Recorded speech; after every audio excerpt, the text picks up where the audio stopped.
It's Fight Talk time. Here's your hosts, Josh and Sam. Okay, and we are live here at the Fight Talk podcast. What is going on, guys? Happy first day of March as well. This is what, like the episode 8 now? Definitely getting there. Yeah, nearly in double digits. Happy anniversary. Yeah, happy anniversary, yeah. Right, so let's get straight into it. There wasn't any fights of note on this weekend, unfortunately, but you can't have your cake. I suppose we did have the Lee McGreary fight in Bellator, but that was quite uneventful. Yeah, really. Lee McGreary's, he's decent, but anyway, not worth talking about in my opinion. No. Not yet, anyway. Maybe we'll see in the future. Let's go on to 209 this weekend. Yeah, let's talk 209. I am hype. We have Tyrone Woodley taking on Stephen Thompson for the second time. The last fight obviously ended in a draw. Yeah. So, I'm going to ask you, what do you think is going to happen this time around? Well, Stephen. Like, do you know we're best friends. Do you know him on a personal level, do you? Now, So, my boy Stephen, or as he likes to be called, Stevie sometimes. So, I'm going to go straight for it. I reckon Thompson's got this. Thompson said that he now knows that Tyrone's thrown all of his best shots. He doesn't think that he can beat him. I don't know if I want to see Woodley carry on with the belt. I do like Woodley, but I'd like to see Thompson as the champion. And I said ages ago that I wanted him to be champion at some point. This is his time. Make him champion. I do agree. I do believe that the draw a lot that from last time, if you remember the fight, I've actually watched the fight quite recently. Yeah. Stephen Thompson gave up on kicks after the first round when he got took down and brutalised. Yeah. Woodley nearly won the fight on the ground in the first round. Yeah. So he immediately gave up his kicking game. Now, that obviously is a good idea. Obviously, throwing kicks, getting taken down. It's a good idea not to be throwing kicks. But Stephen Thompson's game revolves around not being hit and throwing kicks. So he needs to... Obviously, I believe he's gone away and improved his takedown defense, working with Weidman and all the other great guys down at Matt Serra, Ray Longo camp. So I believe in this we're going to see a lot more kicks from Stephen Thompson. Do you remember the brutal guillotine as well, though? He was that was horrible. I felt like his head was going to pop off. Yeah. Yeah, but that is also what actually led to Tyrone gassing. Yeah. Obviously, anyone who's ever trained in a martial art knows if you squeeze a guillotine for so long, Yeah. You lose all that lactic acid builds up in your arms, and you horrible. just can't be doing anything. I thought it was over there. He's just. But it was crazy how he got his head out of that guillotine. That was a strong guillotine. Especially because it was a power guillotine, and Tyrone's so strong. Yeah. Definitely, Tyrone could be a middleweight. No question about it. He's so big. Yeah, so so prediction. Let's get your official prediction of Woodley versus Thompson. My official prediction is Wonderboy. Wonderboy's taking this. I'm going to disagree. Good. That's what I like. Oh, good. I think Tyrone Woodley knocked out the boogeyman of the division in Robbie Lawler. Okay. And you cannot bet against that kind of power. And if we have to throw it back to old school 101. Same as when we were talking about Brock Lesnar versus Mark Hunt all those moons ago. Striker versus grappler. Tyrone Woodley is a very successful wrestler who has knockout punches, elbows. He has knockout everything. He's got knockout written all over him. Yeah. But if he falls back on that wrestling, as we saw in the first fight, he outclasses Stephen Thompson. And in the... How far away now? We're about 6 months removed, possibly a little bit more. About 7 months. We are 7 months removed from the last fight. Yeah. 7 months is not enough time to cover that gap. You can fill that gap a little. It's like when we saw CM Punk come in. He had all those years of training and he still got squished. I'm not saying Stephen Thompson, I'm not comparing him to CM Punk in any way. Stephen Thompson is 1,000 times better than CM Punk, at least. But there is levels to ground game. And I believe if Tyrone Woodley doesn't decide this time he wants to have a kickboxing match with Stephen Thompson, I believe Tyrone Woodley could easily just ground and pound him to the victory like he nearly did in the first round and the fourth round. Well, GSP was also talking about Wonderboy this week saying as well. he was the greatest striker he's ever seen. What a compliment that is from GSP. Yeah. Think of all the people GSP is for and all the people he's trained with at TriStar and Greg Jackson. Yeah. I nearly called Greg Jackson Greg then. God, we'll make all the friends we do. So yeah, that is an absolute honour for someone like GSP to say that. Yeah. And a real feather in the cap of Stephen Thompson. So I actually believe that he might have said that, because then if he comes up to fight Stephen Thompson for the belt, if Stephen Thompson wins, he just beat the best striker ever, in his opinion. Oh well, we'll see how that plays out. So we've got a co-main, Khabib Nurmagomedov versus Tony Ferguson for what's Tony Ferguson's nickname? El Cookie. Al Kukui Tony Ferguson. So this is the fight that everyone has wanted to see for so long, and I can't believe it's only 3 days away and Khabib hasn't pulled out yet. I was really expecting it. I called it weeks ago. But I'm glad I was wrong. I'm happy. So far, touch wood, he's still in the fight. And I honestly believe this is going to be an absolute one-sided domination from Tony Ferguson. Yeah. In my heart, I believe that. My decision is Tony as well. I think Tony will go in there, and I just can't see Khabib pulling this one off. He's not for... right, I said the same thing about McGregor. I did. And then when he fought Poirier, I was like, yeah, maybe he looked his way out. And then when he fought Mendes, I was like, there's not really that much doubt anymore. Then when he knocked out Jose, I was like, you know what I mean? Yeah. You got to step up in competition. And the best person Khabib has fought is Rafael dos Anjos, before Rafael went on a tear.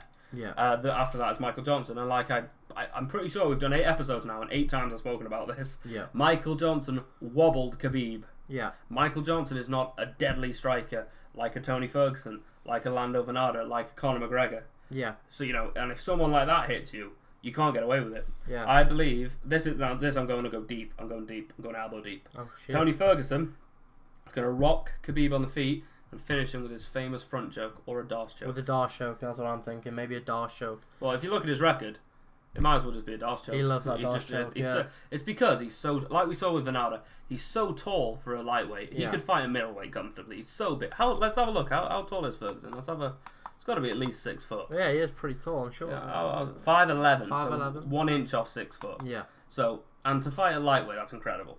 So, it is. Yeah, I know. And then you've got Khabib. How big's Khabib? There's got to be a massive height differential here. Khabib is 5'10". 5'10" for Khabib. Gotta say, when I saw them squaring off, I didn't think that. No. Might be in a difference the way they carry, or Wikipedia's wrong. I'm gonna go with Wikipedia's wrong on this. Yeah, I do not think that Tony's a lot taller. So, official decision? Yeah, obviously Tony Ferguson, I think it's because he towers above everyone, so when everyone ducks down, that's it. He just reaches down and picks that. It's like a man playing with boys. Yeah. Excuse the expression. That's weird, but yeah. But yeah, it is. He's so much bigger and he's so strong. Yeah. And so I believe that. Yeah, we will be speaking about the predictions. We'll be saying who's winning so far on our Twitter page. Go and follow that. The Fight Talk Twitter. Go and get it. Yeah, we're on up all night to get lucky, and we'll be tweeting all night. Come and join us. Yep. So we move on to the middleweight fight. The middleweight debut of former light heavyweight champion Rashad Evans. Now, Rashad Evans has finally been granted a license to fight. For those of you who do not know, there was an abnormal signs on his brain scan. He won't disclose exactly what it was, but it prevented him from fighting at 205. And then again a few weeks later. Yeah. Who was he supposed to fight? Tim Kennedy, wasn't Tim Kennedy, yeah, because Tim Kennedy was then asking everyone for a fight. Yeah, he asked Anderson Silva. He asked Stipe Miocic. Yeah. He asked everybody. Rashad was obviously declined the license to fight twice, and now that he's been approved, he said he nearly cried when he got his license. And you know what? I would too. Yeah. After, to do it for your lifetime and then be told you can't do it anymore. Yeah. So he's fighting Dan Kelly. Who's Dan Kelly? I don't know. I was about to tell you. So, we're about to see Dan Kelly. Alright, he's 12-1. Last fought Chris Camozzi, won by decision. That was at UFC Fight Night, Whittaker versus Brunson. Worth noting that one is a TKO loss to our boy Sam Alvey. Hey, Sam Alvey. But everyone loses to Sam, it's all good. Yeah. Ooh, we could see a potential Rashad Evans-Sam Alvey matchup in the near future. I'd be interested with that. Apart from that, the biggest competition he's beat is Chris Camozzi. Chris Camozzi is nothing to sniff at. Chris Camozzi will fight anyone at any time. Yeah. Apparently he's an Ultimate Fighter alumni. I can't say I've heard of him. What was those judos medals then? He's a 4th dan black belt in judo. Alright. So, we're going to see classic wrestler versus judoka here. But 12-1, I know what I always say this, and I've been wrong every time. But Rashad has been a champion. Dan Kelly hasn't. It's like when I was saying about Andre Arlovski versus Ngannou. Yeah. But it's not, because Rashad, obviously he's on a losing stint at the moment. He got knocked out by Glover. He lost to Bader. But, if we see... It's like when Machida dropped down from light heavyweight. Machida looked absolutely evil when he dropped down. Yeah. He had muscles on his muscles. He had muscles in places I don't even have places. And he was knocking... He beat Gegard Mousasi. He beat Mark Munoz by head kick, So... I think shedding the extra weight is going to be good for Rashad. Yeah. It's crazy to think Rashad Evans won the Ultimate Fighter on heavyweight. Yeah. That's crazy. Gotta say. So I'd like to see it. I'd like to see him make a run for the title. This card is absolutely stacked. What a card this is. I disagree with the 3 fights on the main card. I think they're in the wrong order. I believe Mark Hunt versus Overeem should be there. It should be 3rd. I reckon just after Khabib, we'll throw a bit of Mark Hunt versus Alistair Overeem. Where would you put Lando Venata? Would you put him last, or would you put Rashad Evans there? Because Lando Venata's our boy, man. Lando Venata's amazing. Lando Venata's he's gonna take the world by storm. I'm gonna get him on the podcast. If we're gonna try. I'm gonna try and get him on the podcast. Rashad Evans versus Dan Kelly. My pick is Rashad Evans by decision. Yeah. Rashad Evans hasn't looked the same since he knocked out Chuck Liddell, won the belt, lost the belt in quick succession. But he's always there. You know, I believe that shedding the extra weight, if he shows the same improvement that Machida made when he dropped down, there's nothing stopping him. The middleweight division is wide open. The only problem he's going to encounter is he was never a big heavyweight. No. He was not even a very big light heavyweight. Yeah. And some of the people at middleweight at the moment are scary. Yeah, the Like, middleweight is stacked at the minute. Thinking Rashad Evans versus Yoel, or Yeah. Rashad versus Rockhold, or Jacare. Yeah. But then you've got some really good matchups. I'd like to see Rashad Evans versus Lyoto Machida at middleweight. That's a fight I'd like to see. Yeah. I think it would. I think it'd be quite entertaining again. Yeah. But there's lots of interesting fights. I mean, the first person to beat Bisping when he came to the UFC was Rashad Evans. Yeah. Rashad Evans was one of the reasons Bisping moved down to middleweight, because he was too big for the division. Yeah. So seems that Rashad's come chasing after him. But Rashad Evans breathing new life into the middleweight division. I'm very excited for. So, I can't see Rashad losing this one. Rashad. well, we all said that when he fought Bader, and then and Glover.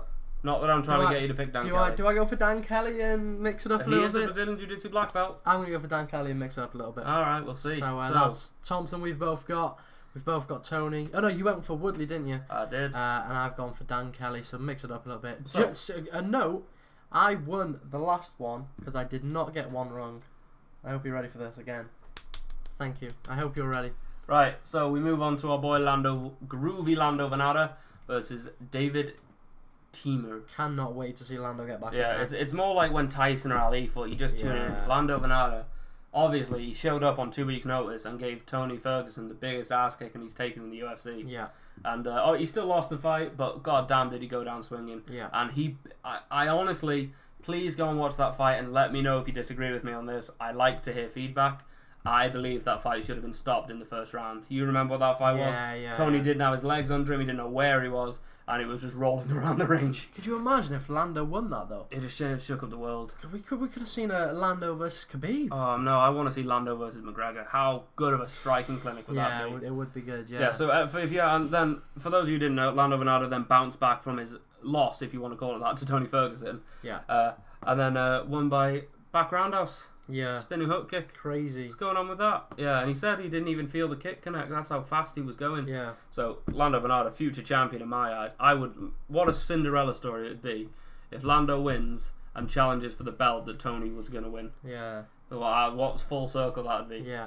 So yeah, Lando Venata all day, every day. It is always a really fun to see Lando get in there. We do really like him here at the Fight Talk. There's no one in the lightweight division that I would bet against. Yeah. And that is a very bold statement. But I would back Lando Venata in the lightweight division against anyone, including McGregor. Yeah. Because he's that good. He is that good. So- And he's so inexperienced at the moment in comparison to some of the others. Yeah. He's got about 13 professional fights and only one loss to Tony Ferguson. Yeah. So crazy. I'd love to see one day champion. I'm So calling it. both Lando, yeah. Both Lando. Cool. So Overeem versus Mark Hunt. We've touched on this a couple of times, but This Yeah. could be the biggest matchup of pure strikers ever. yeah. Overeem and Mark Hunt are both K1 champions from years back. Both fought in Pride. Yeah. Both have fought each other before. With Overeem picking up a cheeky Kimura win. But that was before Mark Hunt was the mixed martial artist he is today. Yeah. I don't know if anyone actually remembers, this is going back a few years now, when Fedor fought Mark Hunt actually took Fedor down. And at the time, that was unheard of. Yeah. And nearly submitted Fedor. Yeah. Yeah, that was crazy.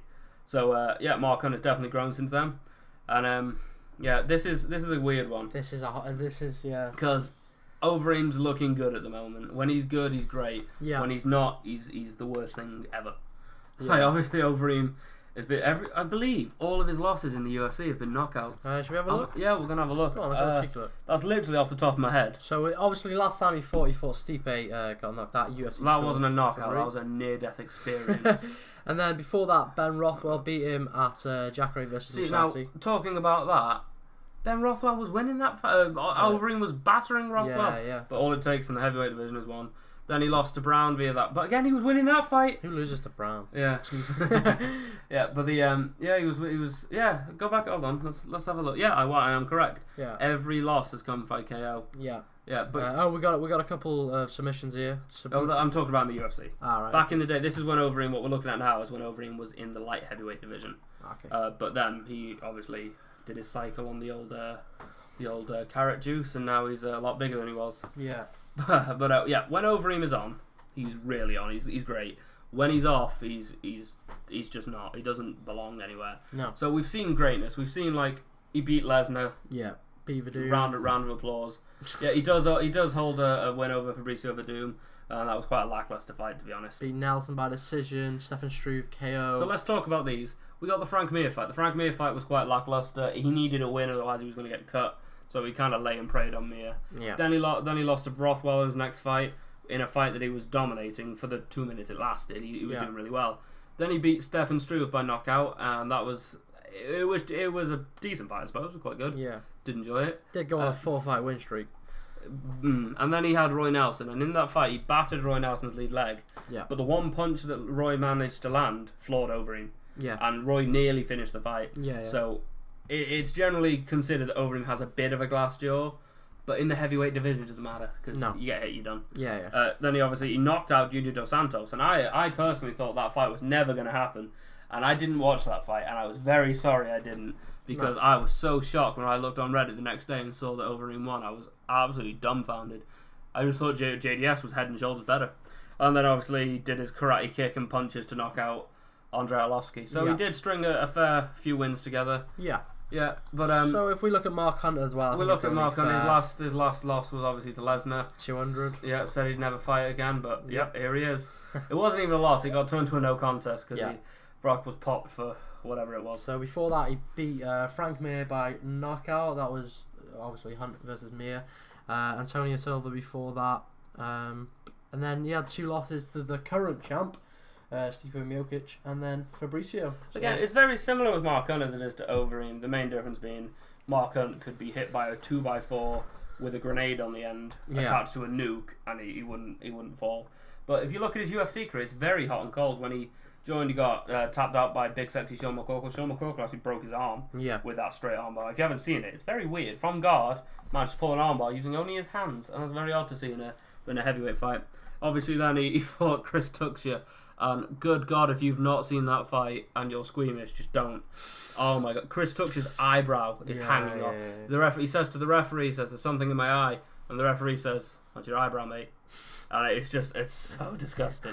Obviously, then he beat Ben Rothwell, absolutely dominated Rothwell. Yeah. And then we started to see the Mark Hunt that we knew when he knocked out Jet Congo, when he knocked out Stefan Struve with that jumping left hook. Yeah.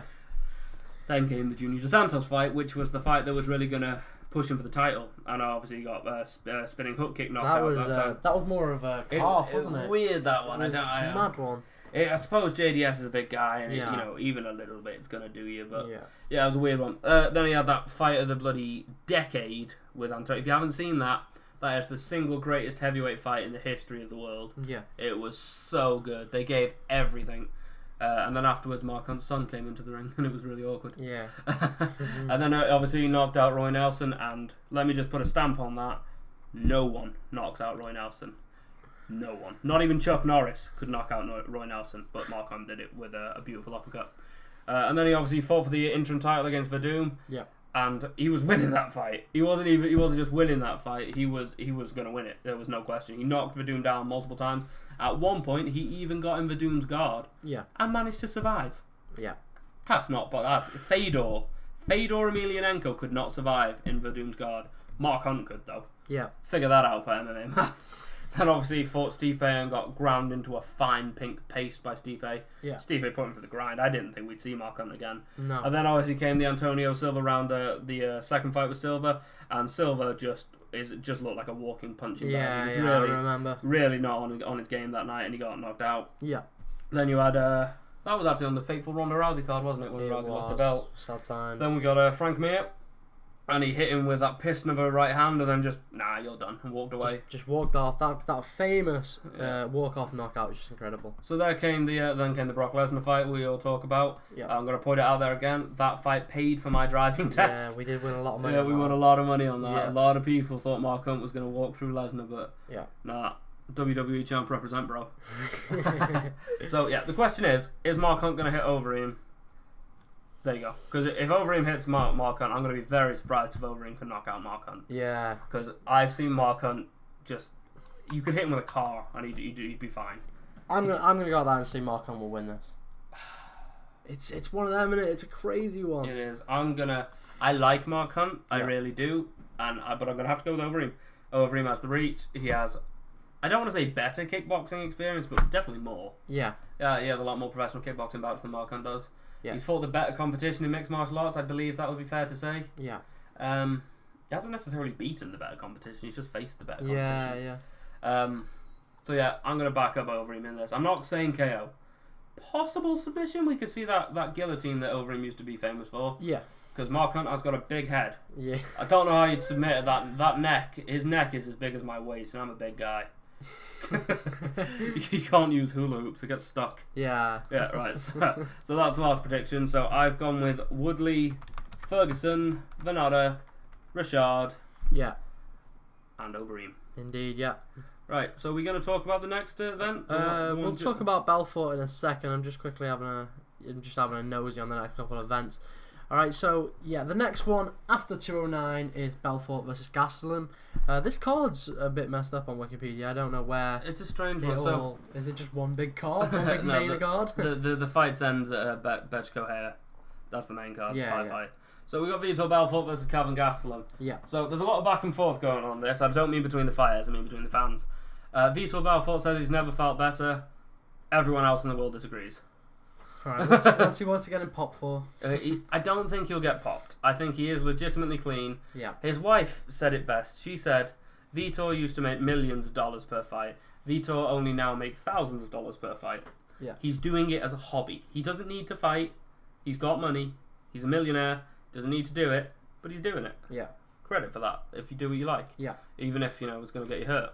Calvin Gastelum looks like an absolute machine at 185, which is strange because he's a natural middleweight. Did you see the when they were squaring off and the height difference? Yeah. That was Calvin looks like Vitor's dad. Yeah. Which is strange considering Vitor was the heavyweight champ at one time. It's how all tall these is people Calvin? skipping weights. Calvin is 5'11", I believe. 5'9". 5'0". So what's Vitor? Calvin Gastelum's shorter than Tony Ferguson and Khabib, according to Wikipedia. Vitor's 6 foot. Yeah, well, Vitor was the heavyweight champion at one point, so... Yeah. So, yeah, Vitor Belfort versus Calvin Gastelum. It's always the question with Vitor, who's going to show up? Yeah, is he going to show up like he did against Gegard and just kind of give it one shot? Joe Rogan said it better. No, not Joe Rogan. It is Brian Stan said it best. Yeah. If you can dishearten Vitor early, if he doesn't think he can do it, he can't do it, and he just gives up. Yeah. So all Calvin needs to do is hold on for a little bit, and if Vitor doesn't knock him out, he'll win. That's my opinion anyway. There's a couple of good fights on this card, just looking at up and down. We've got the Alex Oliveira versus Tim Means rematch. Oh, don't talk to me about that. That's There should not be a rematch. Cowboy Oliveira won that fight by disqualification, and I know the new rules weren't clear on that at the time, but even in regards to the new rules, that is an illegal strike. Yeah. I was watching that in Malta. You messaged me and told me to watch that and give me what you thought. Yeah. What I thought, rather. I was sat in a bar watching it, and I just lost my shit. I was so angry with the referee due to unintentional knees. If you cannot unintentionally knee someone 3 times. No, I know. It doesn't work like that. So we've also got obviously the return of Shogun. Yeah, we do. Yeah, versus Gian Vellante. Shogun. This is going to surprise you. Click on Shogun. Click on Shogun. Have a look how old Shogun is. Is he old? 35. Only 35. Bloody hell. A young lad, isn't he? He's thinking about all the time. Like, keep going. Look at all the fights he's had. He's only 35. He's had like 34 fights. He last fought Corey Anderson. Corey Anderson's now headlined in the next London card, isn't he? Is he? No. No, that's not. No, Corey he's Anderson. not. That is, Who's Corey Anderson fighting then? Hang on. I'm unsure. Corey Anderson versus. No. Who's Corey Anderson fighting? I do know he's booked. He's booked again. Yeah, Beast in 25-8 because he's got the pound for pound best nickname in MMA. Beast in 25-8. I love it. It's so good. Right, so who's Corey Anderson's next fight then? It might be. I'm sure it's Manoa, isn't it? Google the UFC. Yeah. Manoa versus Anderson. Thought it was. Yeah, so that means Corey Anderson's dropping down a weight. No, he doesn't because he's Manoa affected light heavyweight. Yeah. So yeah, that's an interesting fight. Mauricio's back. Last fight obviously was against Corey Anderson. It went his way. Yeah. Probably shouldn't have. Before that, he fought Little Nog. Went his way. Probably shouldn't have. Before that, OSP No, got knocked out. That knockout was crazy. Dan Henderson got knocked out. He beat James, but then we're going back years And now. now we're going back to Chael Sonnen days Sorry, where he got tapped out.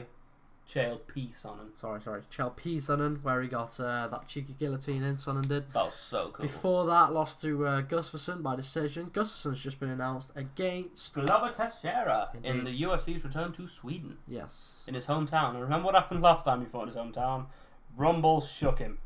Rumble knocked him out in the first round. So, you know, Glover for me is always that fighter that was good, but, you know, could have been better. Yeah. He was like, you know it's going to be bad when he's Chuck Liddell's sparring partner. Yeah. That's how good he is. Glover's only just fought as well. He has, yeah. He recently ground out a victory against the Cannonier, wasn't it? Jared Cannonier. Jared Cannonier, yeah. That Because was it, Cannonier was...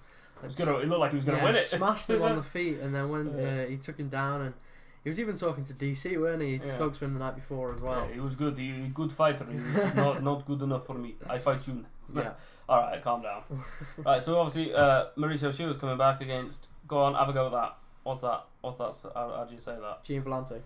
Oh, that's not as hard as I thought it would be. Gian Vellante. Right, Gian Vellante is not a name I'm overly familiar with, but I'm pretty sure I recognise him once I look at his record. Yeah, he fought Ilya Lafari. Yeah. That's who he did. And Latifi. yeah, Latifi. No, I fought Ilya Lafari. He beat Corey Anderson as well. Everyone beats Corey Anderson. Corey Anderson. Get your head on. Yeah, I do recognise him. Yeah, I know all these fights actually. Yeah. Yeah, I remember the Lorenz Larkin fight. I remember the OSP fight, the Fabio Maldonado fight, the Tom Lawler fight. I think every time I've seen him fight, he's lose. Yeah. He's lost. So that begs the why is he fighting a legend in Shogun? Surely there are other people who should be like. If you're gonna build, I personally would have preferred to have seen Belfort jump up and fight Mauricio at light heavyweight. That's one fight we've not seen. No. Belfort versus Shogun, that would have been really nice. I'd really like that. And then we got the return of Edson Barbosa. Edson Barbosa, for all you filthy casuals, is the gentleman who won by spinning back kick and killed Terry Edom. I'd just like to use this opportunity to wish Terry Edom very well. For those who don't know, Terry Edom was actually injured in traffic a few weeks back. So really get well soon, Terry. We wish you all the best.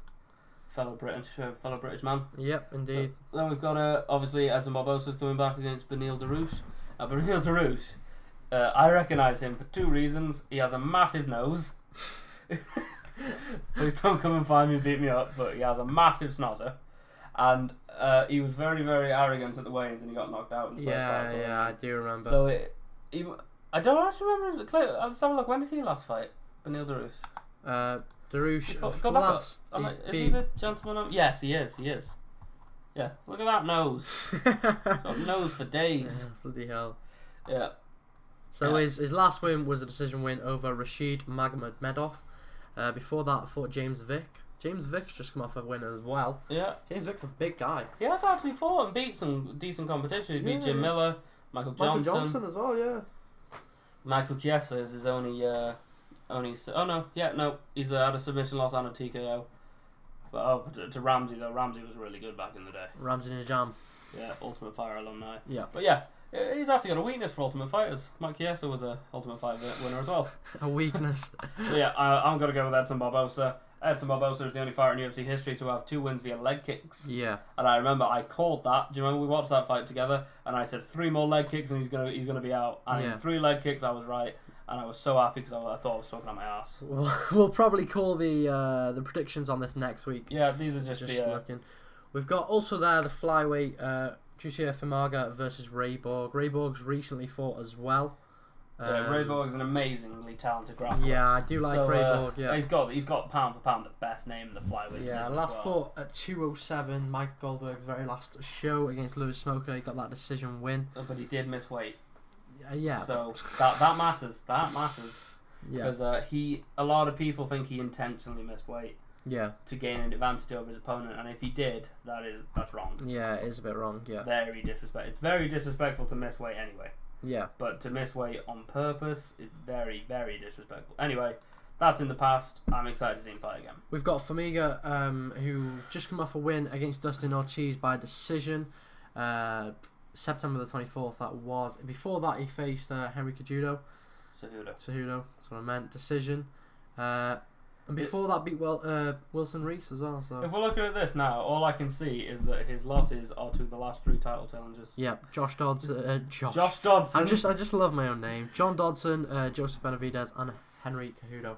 Cejudo. Why not? Why? Because he could probably throw us around if we mispronounce. Then again, he's a little dude, I suppose. And Ian McCall as well. Yeah. So all of his losses have come to massively high competition. Yeah. Those 4 names, one of them tied with Mighty Mouse. The one, John Dodson knocked Mighty Mouse around for 2 rounds. Yeah. And then Mighty Mouse obviously Yeah. just flipped the Superman switch and he was back to the top. So yeah. So alright. So who else have we got there? We got Betch Kohaya. God damn it. Oh, I don't like. Oh, she's proper. Oh, she proper does my head in.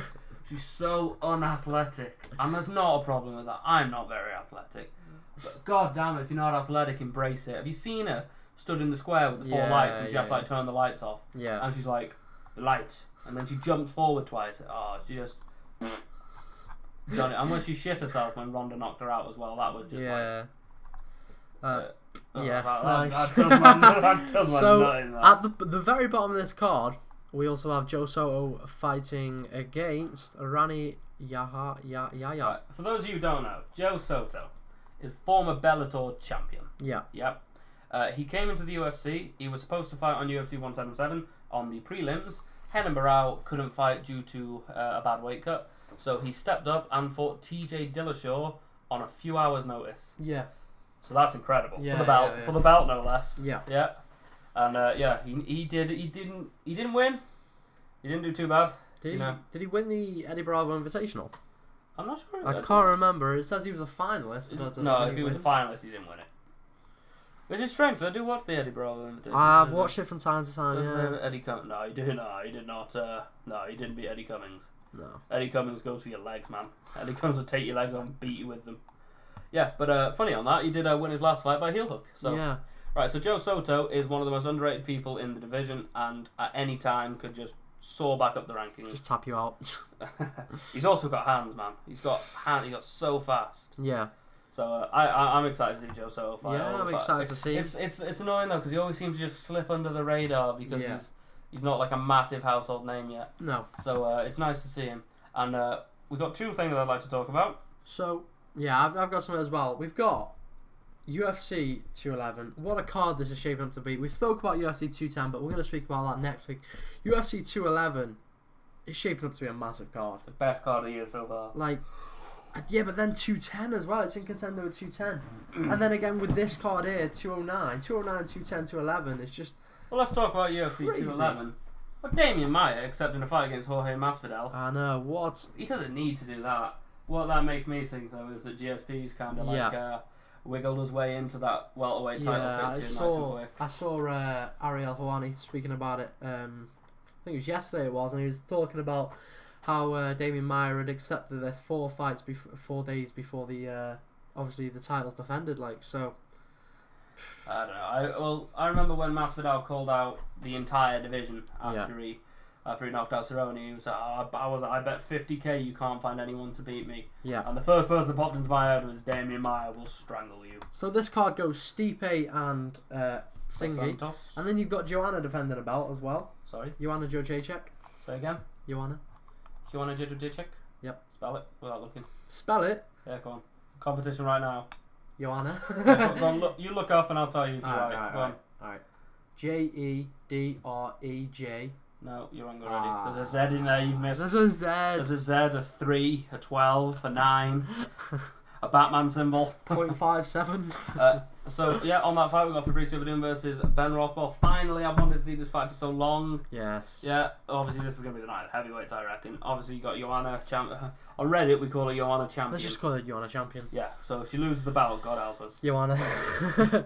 Yeah, so obviously, we got Fabricio Verdun and Ben Rothwell announced for that. I'm looking forward to that. Then Stipe. Our boy Stipe. Our boy Stipe Miocic. Yes. This is JDS. Yeah, 2 for the second time. Yeah. Last person to beat Stipe was JDS. Yeah. A lot of people don't think JDS won that fight. A lot of people think JDS is a zombie. I agree after that fight. So yeah, and then I'm so excited for 210. 210, DC Cormier. DC Cormier versus Rumble Anthony Johnson. Yep, and then Chris Weidman versus Musashi. Patrick Cummins versus Please Jan. refer to Gegard Musashi as the Moose. Sorry, the Moose versus Weidman. The Chris versus the Moose. The Chris versus the Like Moose. a biblical event. We got Pat Cummins. So the card starts off really, really strong and then kind of like dwindles. So we got DC versus Johnson. Yeah. Weidman versus Musashi. Yeah. Yeah. Patrick Cummins versus Jan Blachowicz. Patrick Cummins, most known for losing to Daniel Cormier in his debut. He got battered. Jan Blachowicz is known for having the best second name in the light heavyweight division. Will Brooks versus Charles Oliveira. Again, that fight should be so much higher up. Yeah. Will Brooks, right? So Will Brooks has had a bit of a tough time so far. Will Brooks again is another Bellator champion. Yeah. High quality fighter. He's very good. Yeah. And then obviously we got Thiago Alves versus Patrick Cote, and that's just kind of sneaked in there, hasn't it? Yes. That's such a good fight. So much potential there. Fight of the night potential. Honestly thought that guy's name was Kimura. It's Kamaru Usman versus Sean Strickland. It did look like Kimura the first time I looked at the it. Kimura lock is named after Him. the judoka. It's named after the judoka Kimura who defeated. Is it Hickson Gracie? It wasn't Hickson, was it? Helio Gracie? No, I believe it was Helio. He defeated Helio Gracie with a Kimura lock. Maybe this card just hasn't been like sorted out yet, but like we could probably. I would say the event order would be DC, Weidman, Cummings, Will Brooks, Thiago Alves. Yeah, that's the order I would put them in. I'd be fine with that. But I'm obviously don't work for the UFC. Yeah. But I'm looking for a job. So right. So there's the 210 lineup. Yeah. So we got one more thing I'd like to talk about, and I'd like to address this immediately. The NYSAC has denied Holly Holm's appeal of the UFC 208 loss. Discuss. Well, we both saw that fight. Everyone saw that fight. It was stupid. What that even just UFC 208 was a crazy card, and it was obvious that this was it like their second show in New York, something like that, and the staff, referees are inexperienced. The referees didn't have enough experience. The judges weren't good enough. It was crazy. Yeah. But if they were to take the point, it would have been a draw, wouldn't it? So then So the thing you got to look at is other fights that have been declined. Now, would you believe? Remember when Matt Mitrione fought Travis Brown? Yeah. How bad was that? Out of 10. That was awful, man. Out of 10. See his eye. That was like a solid 10. Yeah, it's so bad. You can't get worse than what is. So Matt Mitrione appealed that fight and it got accepted, but when then they phoned him half an hour before his hearing was due to tell him his hearing was due, and he wasn't even in the country. Yeah. Pathetic. That's stupid. Who else have we had? We've had Travis Brown when he beat Gabriel Gonzaga. Do you remember the 12-6 elbows being illegal? Yeah. Knocked him out with 12-6 elbows. Gabriel appealed the loss, and they were just like, nope, sorry, they're legal. It's like, well, what's the point of having these rules if they're not going to follow them themselves? Yeah, it's silly. But out of all the ones that just going to stop right there. John Dodson versus Eddie Wineland added to UFC Nashville. UFC Nashville. Let's have a look at that card. That's a decent card. John Dodson fighting Eddie Wineland at bantamweight. That's going to be so good. I think that's also the one with Cub Swanson on as well. It is, yeah. Cub Swanson's fighting Adrian Lobov, is it? I believe. Yeah. Yeah. Where's the card? I don't think it has a Wikipedia page. It is there. Go down. There. Wow, it doesn't even have a Wikipedia. There it is. There it is, yeah. So yeah, we've got Cub Swanson versus Adrian Lobov. Oh, we've also got Alec Quinter versus Diego Sanchez on the card as well. Stop you right there.